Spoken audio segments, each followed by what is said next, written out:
السلام علیکم ورحمۃ اللہ وبرکاتہ۔ بسم اللہ الرحمن الرحیم۔ روایت ہے حضرت عبداللہ ابن عمر سے، فرماتے ہیں رسول اللہ صلی اللہ علیہ وسلم نے فرمایا کہ تم میں سے جب کوئی مر جاتا ہے تو صبح شام اس پر اس کا ٹھکانہ پیش کیا جاتا رہتا ہے۔ اگر جنتی ہے تو جنت کا ٹھکانہ، اور اگر دوزخیوں میں سے ہے تو دوزخ کا ٹھکانہ۔ پھر اس سے کہا جاتا ہے کہ یہ تیرا ٹھکانہ ہے، تا قیامت کے دن اللہ تجھے ادھر بھیجے گا۔ شرح حدیث، یہاں صبح و شام سے مراد ہمیشگی ہے، یعنی میت قبر سے ہر وقت اپنی جنتی یا دوزخی ٹھکانے کو دیکھتا رہتا ہے، لہٰذا احادیث میں تعارض نہیں۔ اس کی تائید اس آیت سے ہے، النار یعرضون علیہا غدوا وعشیا۔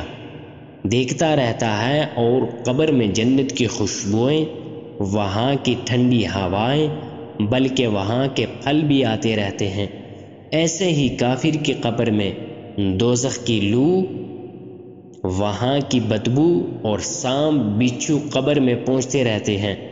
خیال رہے کہ قبر میں جنت کا آرام یا دوزخ کی تکلیف پہنچ جاتی ہے، مگر جسم کا جنت میں ثواب کے لیے پہنچنا بعد قیامت ہوگا۔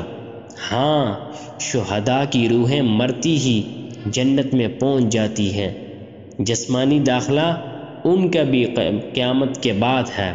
خیال رہے کہ مومن کی روح قبر میں یا کسی اور مقام پر قید نہیں ہوتی، بلکہ بعض ارواح تو تمام عالم میں چکر لگاتی ہے، جیسا کہ مرقات وغیرہ میں ہے، مگر ہیڈ کوارٹر قبر ہی ہوتی ہے، اور تعلق وہاں سے ہر وقت رہتا ہے، جیسے سونے کی حالت میں سیلانی روح کا تعلق جسم سے۔ اس لیے زیارت قبور کی جاتی ہے، اور وہاں میت کو ایصال ثواب اور عرض و معروض کیا جاتا ہے۔ ھذا مقعدک سے یہی مراد ہے۔ اللہ تعالیٰ سے دعا ہے کہ اللہ ہمیں جو ہمارے مرحوم اس دنیا سے چلے گئے ان کے لیے ایصال ثواب کرنے کی توفیق عطا فرمائے، اور قبروں کی زیارت کے لیے قبرستان جانا چاہیے۔ اللہ تعالیٰ سے دعا ہے کہ اللہ ہمیں اس حدیث پر عمل کرنے کی توفیق عطا فرمائے۔